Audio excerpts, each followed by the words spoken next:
Hanya satu pesan saya, hati-hati apabila kita memberikan saran kepada si wanita itu untuk menyampaikan sesuatu di media sosial atau medsos. Jangan sampai belum mendapatkan keadilan untuk mendapatkan haknya atas anak-anaknya, malah timbul permasalahan baru.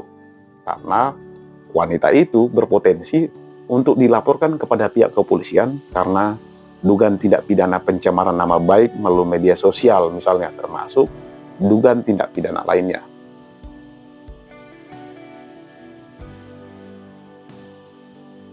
Seorang wanita asal Korea Selatan sedang viral karena menceritakan bahwa suaminya, yaitu seorang pria asal Singapura yang merupakan seorang petinggi di sebuah perusahaan logistik yang berpusat di Dubai dan saat ini sedang ditugaskan di Indonesia, sedang berselingkuh dengan seorang pedangdut asal Indonesia.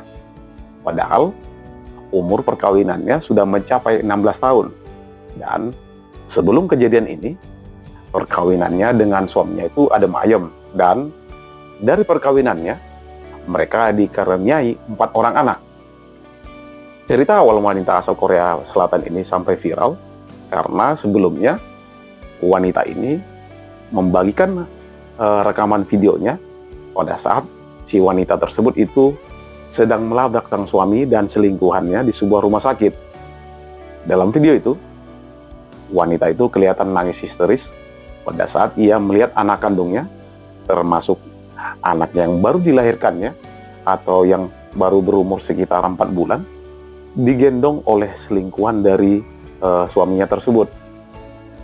Curhatan wanita ini kemudian menjadi viral dan beredar di media sosial karena mendapat banyak perhatian atau atensi dari tokoh-tokoh masyarakat, termasuk tokoh-tokoh terkenal seperti aktivis Bali Niluh Jelantik, Denny Sumargo, dan Dr. Richard Lee hingga Donita. Coba kita bayangkan, gimana nggak ngeri?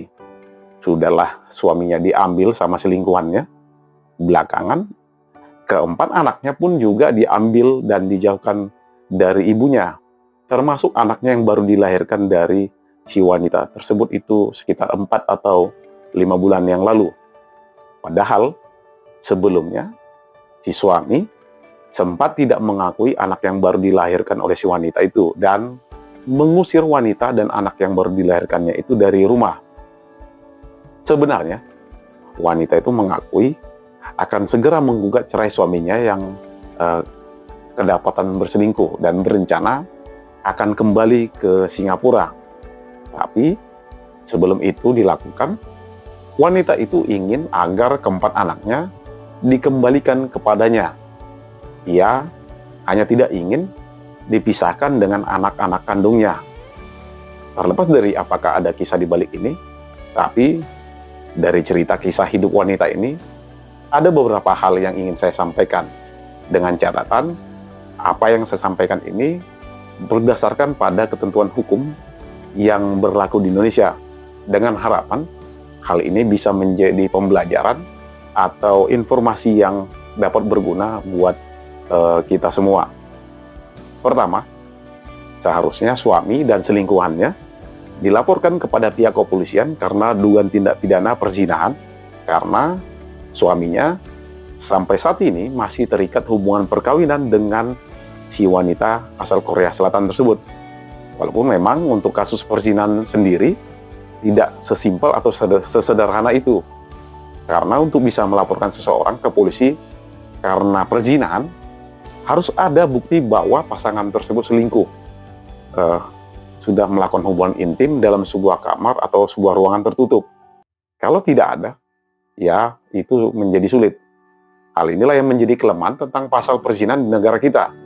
Semoga ini menjadi masukan buat penegakan hukum di negara kita, terutama terkait dengan pembuktian terkait pasal perzinahan di Indonesia.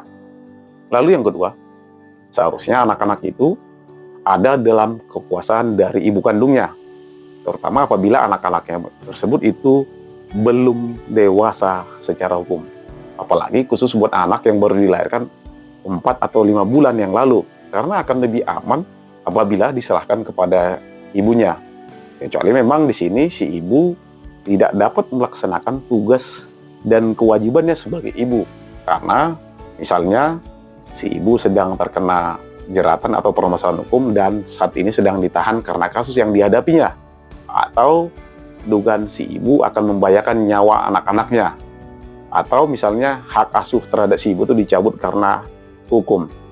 Nah, saya tidak tahu apakah isu ini yang diangkat suaminya sehingga anak-anaknya ada dalam kekuasaan dari si suami, termasuk selingkuhannya. Lalu yang ketiga, seharusnya selingkuhannya tidak bisa menguasai anak kandung dari si wanita tersebut.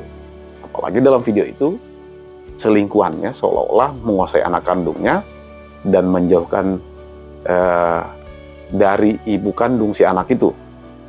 Saya tidak tahu apakah yang dilakukan selingkuhannya itu bisa dikategorikan sebagai dugaan tindak pidana, walaupun pasti selingkuhannya berdalih apa yang dilakukan si selingkuhan itu merupakan atas persetujuan atau suruhan dari si suami, dari wanita asal Korea Selatan itu. Yang keempat, sebaiknya pihak rumah sakit memberikan klarifikasi, karena dari video yang beredar banyak pihak yang sangat menyayangkan pihak rumah sakit yang seolah-olah pro dengan suami dan selingkuhannya, apalagi itu rumah sakit ibu dan anak misalnya. Walaupun kita tidak tahu persis apa yang disampaikan oleh suaminya kepada pihak rumah sakit, sampai pihak rumah sakit seolah-olah kelihatan menghalangi ibu kandungnya bertemu dengan anak-anaknya.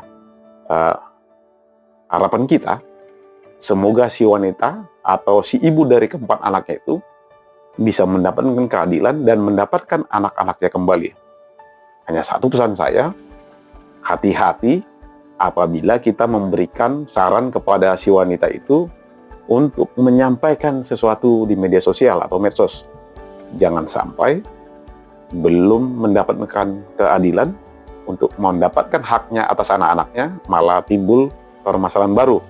Karena wanita itu berpotensi untuk dilaporkan kepada pihak kepolisian karena dugaan tindak pidana pencemaran nama baik melalui media sosial misalnya, termasuk dugaan tindak pidana lainnya. Demikian dari saya, semoga apa yang saya sampaikan ini bermanfaat buat kita semua. Salam dari saya.